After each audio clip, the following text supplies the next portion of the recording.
En los años 50, la CIA financió en secreto a Jackson Pollock, Mark Rothko y William de Kooning. Los artistas no lo sabían. Lo que sí sabía la CIA es que estos hombres, en su mayoría anarquistas y de izquierdas, eran la herramienta perfecta para vender al mundo que Estados Unidos era el país de la libertad.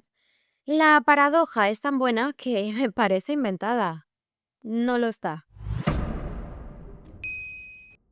La historia comienza a finales de la década de los 40, cuando los Estados Unidos enfrentaban lo que los agentes de inteligencia percibían como un déficit cultural. La Unión Soviética ¡De aplastar el capitalismo! persuadía culturalmente a Europa con su realismo socialista, mientras que el arte estadounidense no parecía estar a la altura. Más tarde, el exagente de la CIA, Donald Jameson, admitiría en entrevistas que, en cuanto al expresionismo abstracto, me encantaría poder decir que la CIA lo inventó solo para ver qué pasaría en Nueva York. Pero creo que lo que realmente hicimos fue reconocer la diferencia. Se reconoció que el expresionismo abstracto era el tipo de arte que hacía que el realismo socialista pareciera aún más estilizado, más rígido y confinado de lo que era. Y esa relación se explotó en algunas de las exposiciones. Aquí entra en escena el Congreso por la Libertad de la Cultura, fundado en 1950 con financiación encubierta de la CIA. A través de esta organización y de otras, la agencia orquestó una campaña de manipulación cultural. La División de Organizaciones Internacionales de la CIA, bajo el liderazgo de Tom Braden, canalizó dinero a través de una compleja red de fundaciones y organizaciones pantalla. Como el propio Braden confesaría en un artículo en el 67 en el Saturday Evening Post, titulado «Me alegra que la CIA sea inmoral», queríamos unir a todos los que eran escritores, músicos, artistas, para demostrar que Occidente y Estados Unidos estaban comprometidos con la libertad de expresión y el logro intelectual. Ay, pero no se trataba de libertad, sino de control. What? El éxito de la operación dependía de la cooperación de la élite cultural estadounidense, en particular de Nelson Rockefeller y Peggy Guggenheim. La madre de Rockefeller había cofundado el MoMA de Nueva York en 1929. Él entendía perfectamente que la influencia cultural era tan poderosa como la fuerza militar. Y no era para menos. Como presidente del MoMA durante las décadas de los 40 y 50, transformó la institución en lo que el historiador Max Kozloff llamó una herramienta de persuasión política. El programa internacional del MoMA, lanzado en el 52, organizó exposiciones itinerantes que llevarían el expresionismo abstracto por toda Europa. De hecho, se hicieron tantas que la población de Nueva York se quejaba de que el museo estaba vacío. La exposición The New American Painting, la nueva pintura estadounidense del 58-59, recorrió 8 países europeos, presentando a sus artistas como el rostro de la libertad cultural estadounidense. Cucos y coquetos, chicos, cucos y coquetos. Lo que el público europeo no sabía era que muchas de estas exposiciones estaban financiadas por la CIA. La trágica ironía es que muchos expresionistas abstractos tenían posturas políticas de izquierda que habrían horrorizado a sus mecenas secretos. Mark Rothko era un anarquista convencido. Barnett Newman se había postulado a la alcaldía de Nueva York en una candidatura anarquista.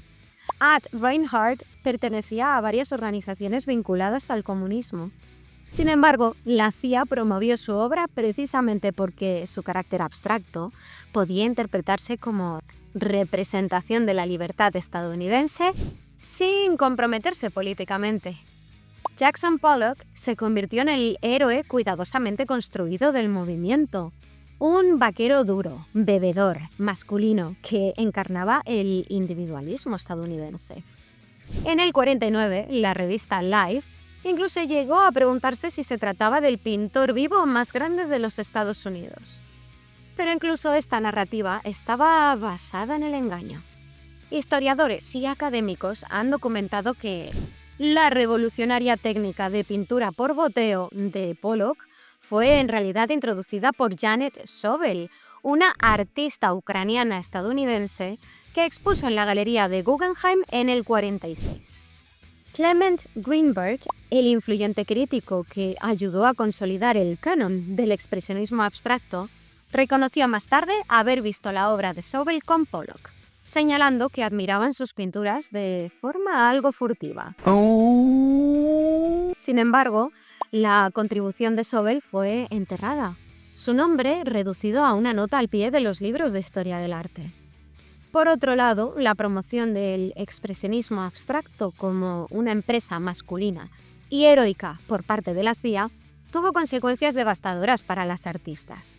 Mientras la agencia y sus aliados culturales elevaban a Pollock, de Kooning y Rothko al estrellato internacional, las mujeres fundamentales para el movimiento fueron marginadas.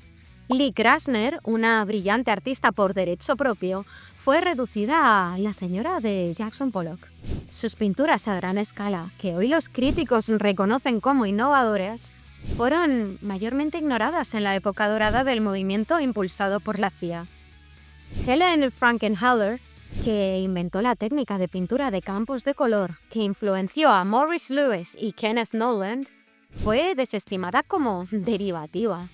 Elaine de Kooning, John Mitchell, Grace Hartigan y Pearl Fine, todas expresionistas abstractas consumadas, quedaron fuera de las grandes exposiciones y del discurso crítico. Hedda Stern fue la única mujer que apareció en la famosa foto de Life Magazine del grupo conocido como Los Irascibles, en la que aparecían los grandes pintores del movimiento, cuyos nombres quedarían grabados a fuego como grandes artistas de la historia. Menos el de ella, quien, muy conscientemente de lo que estaba pasando, dijo: «Era una mujer, extranjera y no dormía con nadie importante. Tenía 3 strikes». Como documentó la historiadora Anne Eden Gibson en su libro Abstract Expressionism or the Politics, había al menos 40 mujeres trabajando en el estilo expresionista abstracto en Nueva York durante los 40 y los 50. La mayoría han sido completamente olvidadas, sus obras languideciendo en depósitos o destruidas, sus contribuciones borradas de la narrativa que la CIA ayudó a construir. En fin, la hipotenusa. El énfasis de la agencia en el artista heroico, siempre codificado como hombre, no fue accidental.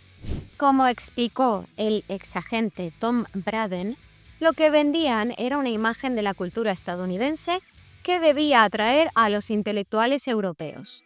Ruda, individualista e implícitamente masculina. Las mujeres no encajaban en ese relato.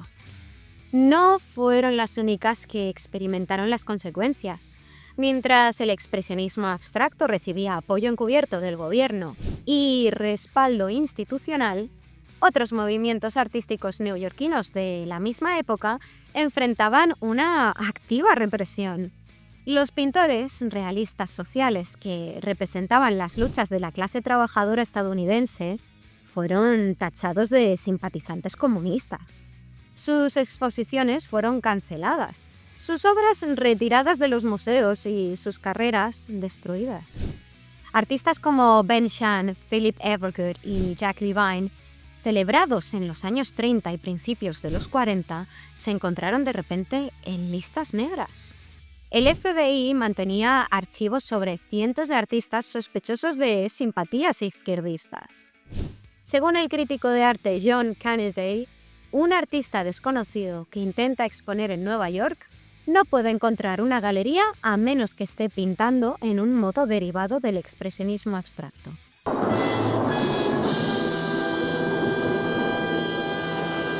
Afirmación que puso a toda la comunidad artística en su contra, todo se ha dicho. No sin resistencia, el movimiento logró imponerse a ambos lados del Atlántico. Los críticos y artistas europeos inicialmente se opusieron a esta invasión cultural estadounidense. El ministro francés de Cultura, André Malraux, la describió como imperialismo cultural. Pero la combinación de apoyo institucional y abundantes recursos financieros terminó por doblegar la resistencia local. Para finales de los 60, el expresionismo abstracto se había convertido en el lenguaje internacional del arte moderno, con Nueva York reemplazando a París como capital del mundo artístico. Aunque las primeras grietas en la fachada aparecieron en el 66, cuando el New York Times reveló la financiación de la CIA al Congreso por la Libertad de la Cultura.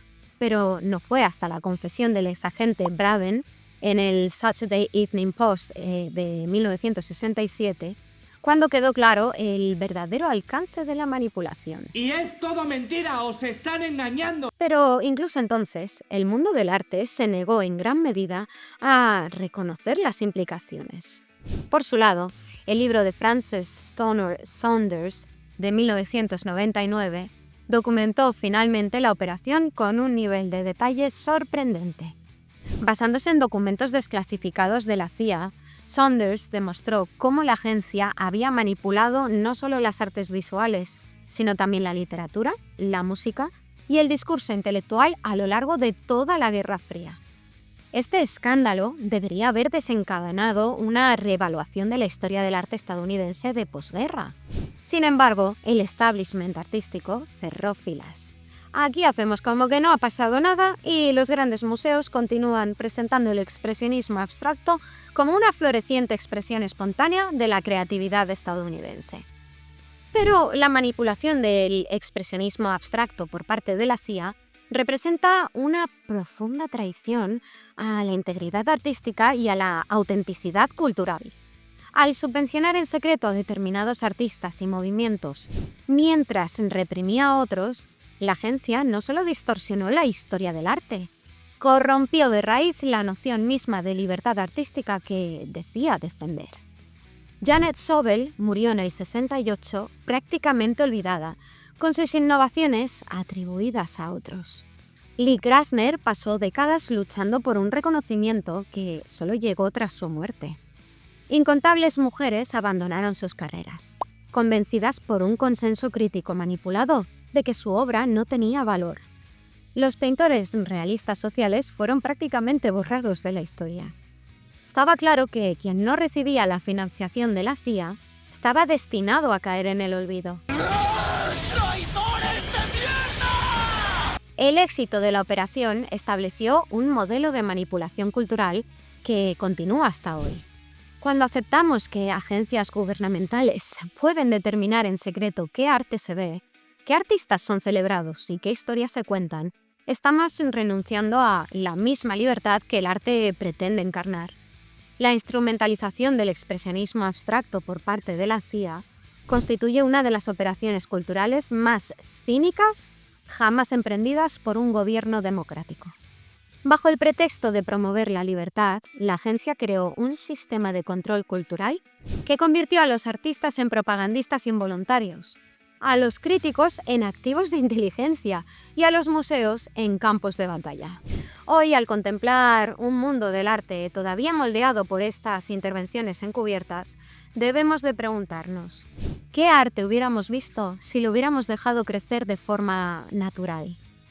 ¿En qué se habrían convertido los artistas? ¿Cómo serían los artistas actuales, descendientes intelectuales de aquellos que fueron manipulados? ¿Y cuántas grandes obras no se habrá perdido la humanidad por esta traición? La respuesta, como gran parte de esta vergonzosa historia, sigue enterrada en archivos olvidados y documentos clasificados. La operación de la CIA no fue una victoria para el arte estadounidense, fue una traición a todo lo que el arte debía representar. Y hasta aquí. Recordad que me ayudáis mucho si dejáis un like y compartís, suscribiros al canal para no perderos los próximos vídeos. Y hemos visto una historia muy rara, pero como digo siempre, cosas más raras se han visto. ¡Hasta pronto!